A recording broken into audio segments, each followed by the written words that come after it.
بسم اللہ الرحمن الرحیم۔ السلام علیکم، آپ دیکھ رہے ہو آل ویڈیو ٹاپک اور میں ہوں نعیم شاہ۔ جیسے کہ ہم سب کو پتہ ہے آج کا دور ٹیکنالوجی کا ہے اور انسان کا اس کے بغیر گزارا نہیں ہو سکتا۔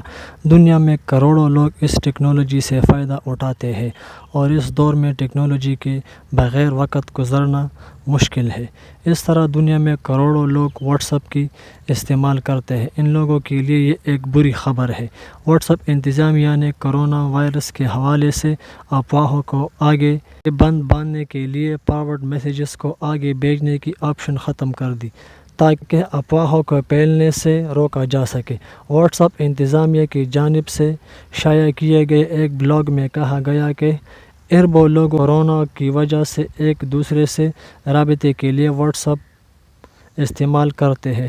گزشتہ برس ہم نے یہ سہولت متعارف کروائی تھی کہ جو میسیجز فارورڈ ہوتے تھے ان پر ڈبل تیر بنا دیتے تھے تاکہ یہ پتہ چلے کہ یہ میسیج آپ کے پیاروں نے خود نہیں لکھا بلکہ فارورڈ کیا گیا ہے۔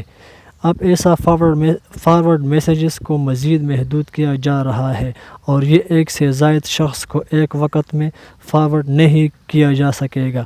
واٹس ایپ انتظامیہ کے مطابق ضروری نہیں کہ تمام فارورڈ میسیجز ہی افواہوں پر مبنی ہوں، لیکن موجودہ حالت میں افواہوں کا پھیلاؤ روکنے کے لیے ضروری ہے کہ فارورڈنگ کے آپشن کو ایک وقت میں ایک چیٹ تک محدود کیا جائے۔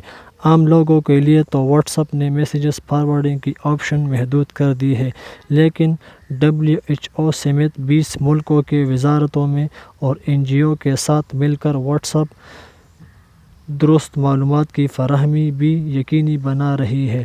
واٹس ایپ انتظامیہ حکومتوں اور NGO کے ساتھ مل کر لاکھوں لوگوں تک درست معلومات پہنچا رہی ہے۔ اس میں گھبرانے کی کوئی بات نہیں ہے۔ یہ واٹس ایپ انتظامیہ نے کچھ محدود مدت کے لیے اس طرح کیا ہے اور یہ ہمارے لیے بہتر ہے کہ ہم بھی اس پر عمل کریں، کیونکہ اگر ایسا میسیج ہمیں آ جائے جو کہ فارورڈنگ پر ہو اور وہ ہمیں دوسرے بندے تک فارورڈ کر دے، وہ تیسرے تک کر دے اور چوتھے تک کر دے، تو پھر اس طرح ایک بہت ایشو بن جاتا ہے۔ تو اس لیے ہمیں بھی اس پر عمل کرنا چاہیے اور اس کا ساتھ دینا چاہیے۔ شکریہ۔ اگر آپ نے ہمارے چینل کو سبسکرائب نہیں کیا ہے تو چینل کو سبسکرائب کریں اور بیل کے آئیکن کو ضرور پریس کریں، کیونکہ نئی ہر آنے والی ویڈیو کی نوٹیفیکیشن آپ کو ملتی رہے۔